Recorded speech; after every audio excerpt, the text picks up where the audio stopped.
Hey guys, what's up? If you're new here, my name is Jocelyn. Thank you guys so much for finding my channel. Make sure you hit the subscribe and like button right now before we even start because you're not going to want to miss out on more content coming your way. Today, I am going to be talking about some work from home tips that I have gathered over my last about 2 months of working from home as a corporate employee and the 3 months before that where I did college from home. A lot of us have been work from home since about March or April now.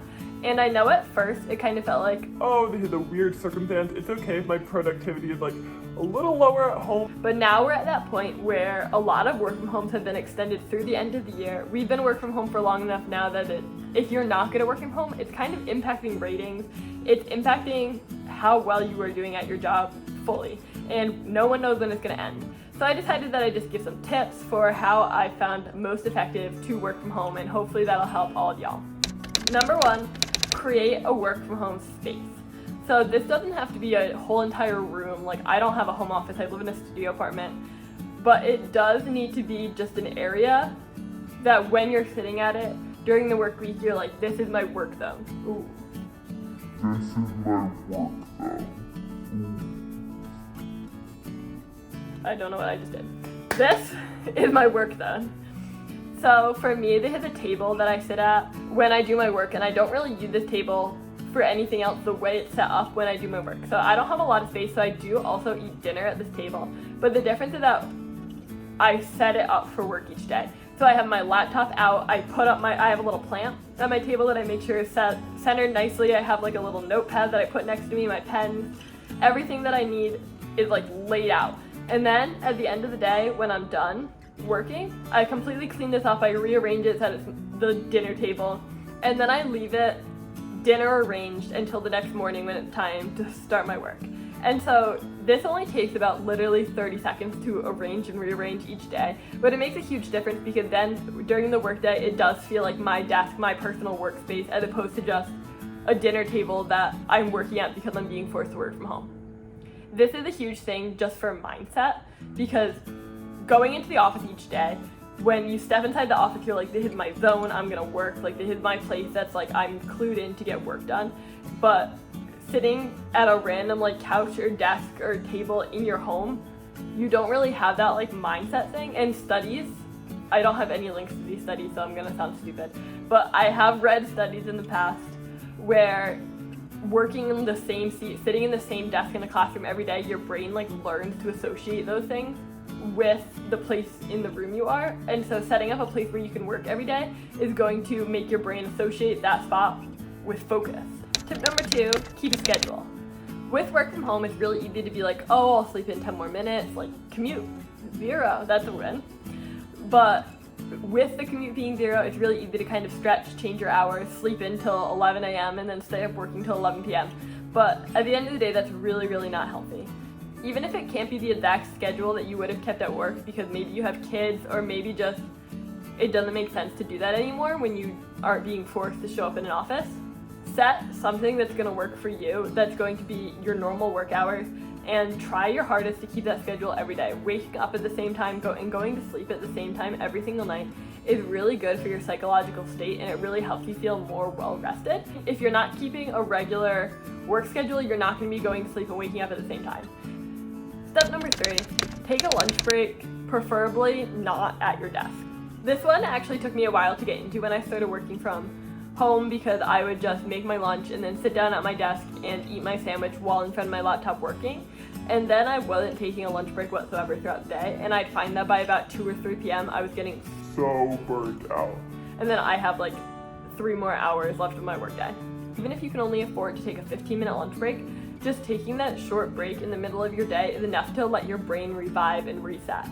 Stand up, make lunch, take a little break. One of the great things about working from home is that you don't have to prep your lunch in the morning. And so then you can use the prep and eat time as sort of your prolonged break. You're being active, you're focusing on something else with your mind rather than just your work. And it's just like such a nice reset. Plus, if you're someone who gets super hungry like I do, just eating that food is going to make you feel so good, and then you're going to be ready to lock back in, focus on your work, dive in with a more renewed vigor. This next one is super related, but meal plan, because otherwise you will eat everything in your house. When you're working from home, you're probably gonna get bored a lot throughout the day, like not much to do, and then you start looking around and oh, there's the cabinet where you keep junk food, there's the cabinet where you keep chips, there's chocolate over there. And when you're trying to procrastinate your work and just like not really feeling it, stressed out, you're instantly gonna go to that shelf, like pull out a box and just start eating and eating. And then before you know it, you've eaten yourself through all the food in your house and you've gained the quarantine 15. I found out by planning what I was gonna eat in advance, not necessarily like partitioning it out into like little kid bags, etc., but just like knowing, oh, like today, when I get hungry for a snack, I'm gonna have a bowl of goldfish and I have an apple and a clementine in the fridge. And knowing that those three things are my options of snacks for the day, that just makes me more focused that when I open the cabinet, I don't literally grab the entire box of Cheetos.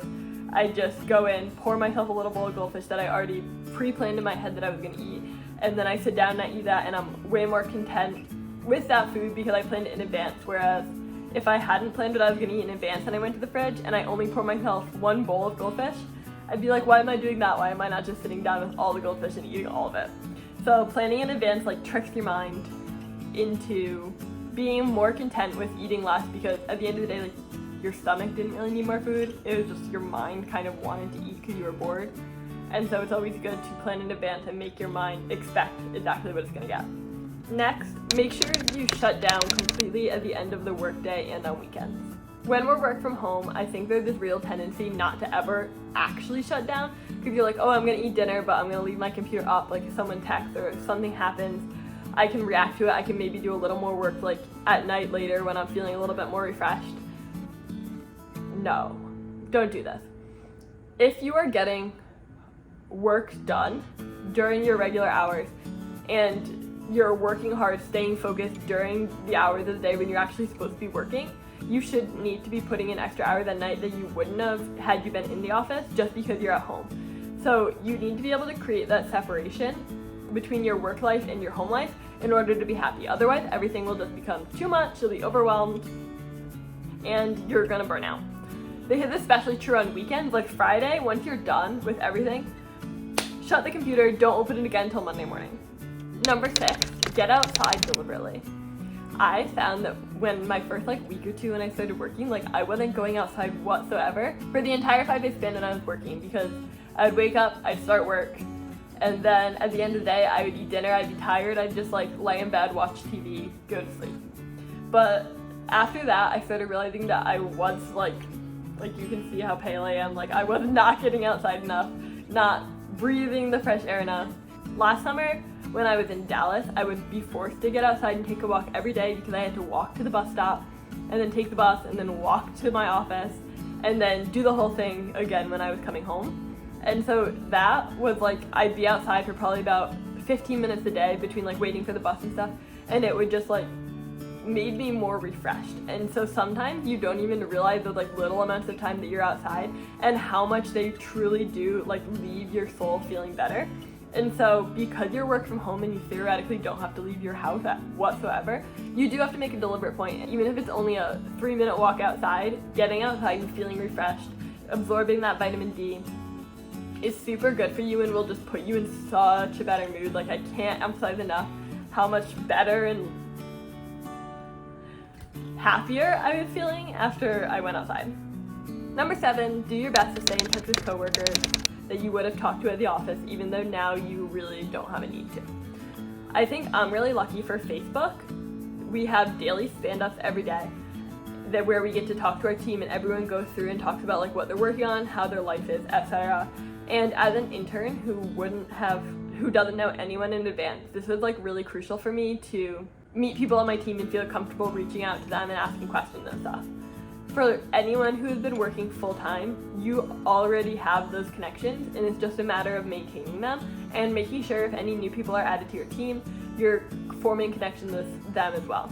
This is really important, not only because it just improves communication of how you work, but also it's just important for moving on in the workplace. If one of your coworkers gets a new really cool job and is looking for coworkers that you want, like he's not gonna care about the person who hasn't talked to him in 6 months, but he might care more about the person who reached out and was like, hey, how's it going? Just in general, good relations are really important, and do your best to keep up with them, even if you feel like it's kind of stupid because you don't actually care about Bob from the next cubicle over. And finally, my last tip, number 8, go easy on yourself. Yes, you've been work from home for a while most likely, and so you probably are feeling pressure to get it right at this point, but work from home still is new. You've probably been working from home a lot less than you've been working in an office, and there's distractions going on all around you, roommates, children, like parents, whatever your living situation may be. And so if things come up where you're not as productive as you wanted to be certain days, if there's just like unexpected events that just are, you feel like are holding you back, like take a deep breath. We are living in the middle of a dual pandemic of COVID and also racism, protesting, etc. And so there's a lot going on mentally right now, and so give yourself a break. Work in the way that makes the most sense to you and allows you to be the most successful. And make sure you're hyping yourself up. Get excited for yourself about things that you're doing well. If you finish a project that you're, or even just like a tiny bit of like code you wrote that you're really proud of, get excited about that, be happy, tell your roommate. Just celebrating the small victories can be really important and really give you a more excited approach to the work you're doing, especially given all the unprecedented time and stress and stuff that's on us in general. If I were to summarize all the tips I gave, it's just make sure you're in the right mental state to work and try to create that mental state for yourself, because just any way that you can promote mental focus and then also promote like mental relaxation in your off times is just going to be so beneficial to your life. So if you guys have made it this far in the video, thank you guys so much for watching. Make sure you hit the like button, please, and subscribe to the channel for more content on what it's like to be in the workplace, an intern, going to school at MIT, going to school period, student athlete life. I'm probably missing something. But any of those things, please feel free to subscribe. Let me know in the comments what videos you want to see next. I'm thinking I'll probably do a Facebook internship summary recap, something like that coming up soon. Thank you all so much for watching, and I will see you next Wednesday with another video. Bye!